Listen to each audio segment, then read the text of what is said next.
अस्सलाम वालेकुम जी, मेरा नाम आमिर बिलाल है। नाजरीन, जिस चीज़ के बारे में अमेरिका ने कहा था कि ईरान को ब्रिंक्समैनशिप वाला प्ले जो है वो नहीं खेलना चाहिए, वो वाला खेल बहुत तेज़ी के साथ जो है अपने इख्तिताम की जानिब गामज़न है।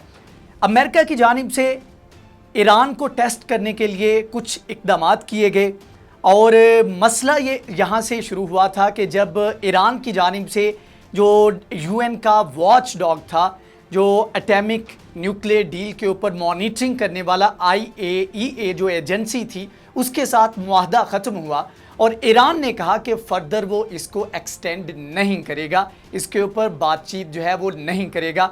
उसके बाद अमेरिका ने पंगा लिया ईरान के साथ। अमेरिका ने ईरान को टेस्ट किया। इसके दो मकासद थे, एक तो ये था कि ईरान को प्रेशराइज़ किया जाए न्यूक्लियर डील को लेकर, और दूसरा ये था कि जो नई लीडरशिप थी उसको टेस्ट किया जाए।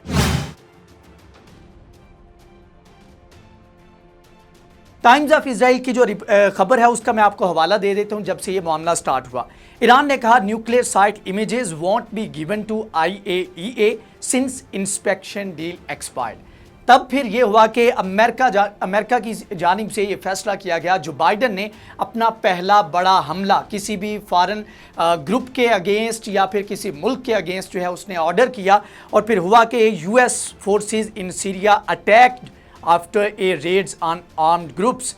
ठीक है, US की फोर्सेस के ऊपर अटैक किया गया। इन्होंने जो है पहले अटैक किया। अल जजीरा के मुताबिक फाइनेंशियल टाइम्स लिखता है US launches air strikes on the Iran back Malaysia targets. ये हुआ, इसको US न्यूज़ ने भी रिपोर्ट किया कि इन्होंने इसी तरह हमले किए। उसके बाद फिर हुआ ये कि इसके ऊपर काफ़ी ज़्यादा तनकीद का सामना करना पड़ा। सीरिया ने कहा, इराक ने कहा कि हमारी जो हदूद हैं उनकी वायलेशन की गई है, हमारी सॉवरेनिटी जो है उसको चैलेंज किया गया है अमेरिका की जानिब से।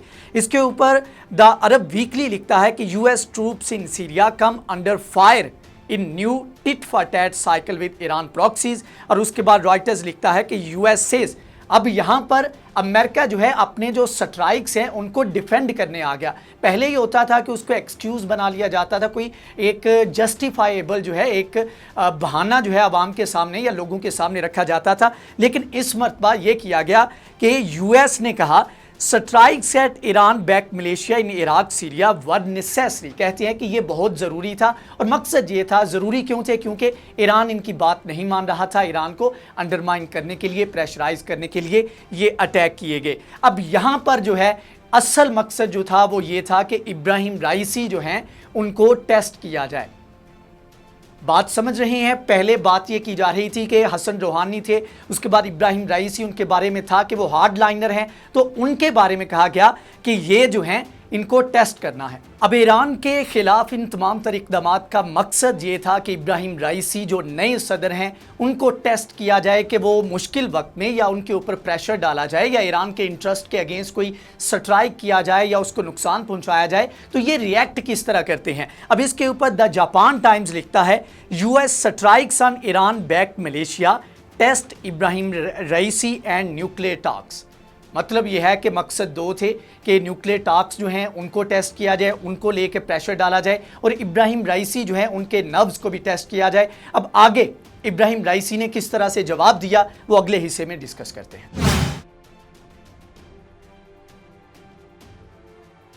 जनाब, हुआ ये कि अमेरिका की जानिब से अटैक किए गए सीरिया और इराक के बॉर्डर के ऊपर, और वहाँ पर जो इराकी फोर्सेस की जानिब से या इराक के अंदर से रिपोर्ट किया गया वो ये था कि उसमें एक बच्चे की हलाकत हुई और कुछ और लोग भी वहाँ पर जो है हलाक हुए, और उनमें से इन्हीं ग्रुप्स में से एक ग्रुप का लीडर भी था और वो भी वहाँ पर हलाक हुआ। अब इसके बाद फिर ये हुआ कि जितने भी ग्रुप्स थे वो इकट्ठे हुए और उन्होंने एक मुश्तरका तौर पर एक बड़ा ऐलान किया। NDTV के मुताबिक Syria Iran backed groups vow revenge as US defend Iraq strikes. मतलब कि जब अमेरिका ने इसको जस्टिफाई किया कि ये ज़रूरी था, उसके बाद फिर उन्होंने कहा कि ऐसी की तैसी तुम लोगों की, हम आप लोगों के खिलाफ अब जो है इंतकाम लेंगे। उसके बाद US न्यूज़ लिखता है कि Iraqi airbase housing US troops attacked by rockets, Iran Malaysia believed involved. मतलब ये है कि जब ये ऐलान किया गया तो उन्होंने फिर करके भी दिखाया, और जो अमेरिकन बेस थी जिसके ऊपर मैंने वीडियो भी की उसके ऊपर उन्होंने हमला किया, और उसके बाद रिपोर्ट्स आई कि ऐसा सोफिस्टिकेटेड जो है वो हमला किया गया था जिसके बारे में एक्सपेक्ट नहीं किया जा रहा था। लेटेस्ट वेपन जो है उनका इस्तेमाल किया गया जिसको डिफेंड नहीं कर पाई ये American base. Wall Street Journal लिखता है Iran backed militia fire rockets in new attack aim to at US forces. उसके बाद यूएस न्यूज़ अगेन लिखता है Iran backed militia pledges open war with the US following air strike in Iraq. इसके बाद तमाम group जो थे Iraq के अंदर और सीरिया के अंदर वो इकट्ठे हुए और इन्होंने मिलकर जो है ऐलान जंग कर दिया। और सिर्फ यहां पर नहीं बल्कि ईरान इससे 2 कदम आगे गया और उसने फ़लस्तीन के अंदर भी हिजबुल्लाह को मुतहर्रिक कर दिया। वो किस तरह मुतहर्रिक किया अगले हिस्से में उसके ऊपर बात करता हूं। अब यहां पर मिडल ईस्ट मॉनिटर के मुताबिक जब ये तमाम तर कार्रवाई की गई तो उसके बाद एक तो अटैक किया गया और उसके बाद फिर एक लीडर जो थे जिसके ग्रुप के ऊपर ये हमला किया गया उन्होंने कहा pro Iranian Malaysia leader Middle East Monitor लिखता है कि vows retaliation against US troops in Iraq.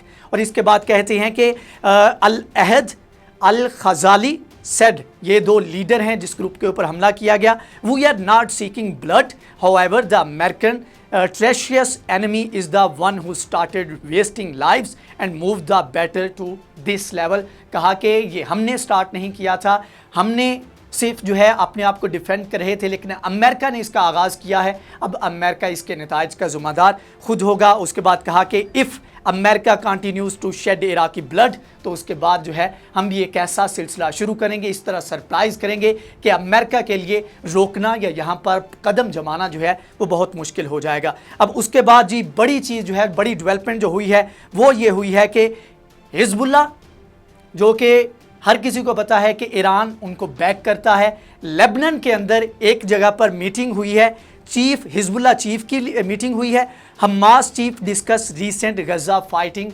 दोनों तरफ से जो रीसेंट गजा की फाइट हुई है उसके ऊपर डिस्कस किया गया है और इसके ऊपर हम बात कर चुके हैं कि किस तरह ये तमाम तर ग्रुप और ममालिक मिलकर अगर कोई अगली जंग होती है इसराइल के अगेंस्ट तो उसमें इकट्ठा मिलकर लड़ने का पहले ही अहद कर चुके हैं। द टाइम्स ऑफ इसराइल लिखता है कि Hamas leader Haniyeh meets Hezbollah chief Nasrallah in Beirut के अंदर ये मुलाकात हुई और उसमें ये मामला डिस्कस किए गए। और ये एक बहुत बड़ी ब्रेकिंग न्यूज़ आप कह सकते हैं इसको, जो इजरायली मीडिया है बहुत जो है उछाल रहा है और इसमें कोई शक नहीं है कि ये उसी चीज़ का रिएक्शन है जिसमें अमेरिका की जानिब से इब्राहिम राइसी जो थे उनको टेस्ट करने की कोशिश की गई थी। एक छोटी सी टेस्टिंग जो है उसका रिजल्ट आप चेक कर लें कि किस लेवल तक पहुँच चुका है। अब आगे अमेरिका किस तरह इस तमाम तर सूरत हाल से बैक हुआ या दूसरे लफ्ज़ों में उसने माफ़ी मांगी, वो अगले हिस्से में डिस्कस करते हैं।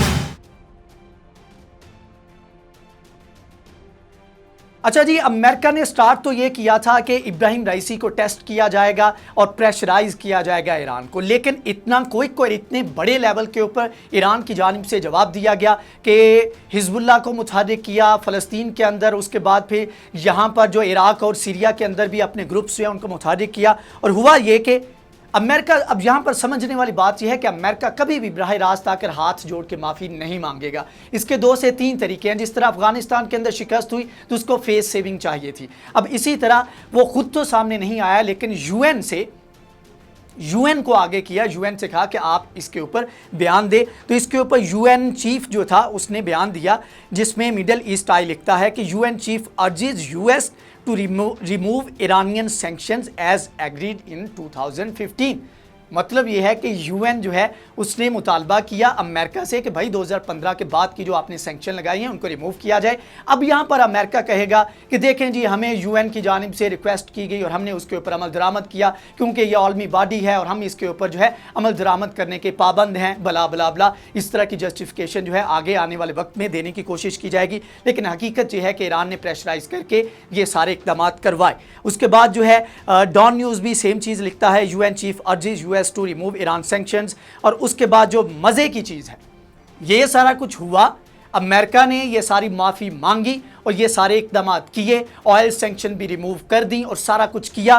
तो उसके बाद ये तमाम तर जो ग्रुप थे जिन्होंने ऐलान जंग किया था अमेरिका के खिलाफ, मिडल ईस्ट आई लिखता है, एक्सक्लूसिव खबर देता है, कहता है Iran backed groups agree to suspend attacks on US forces in Iraq.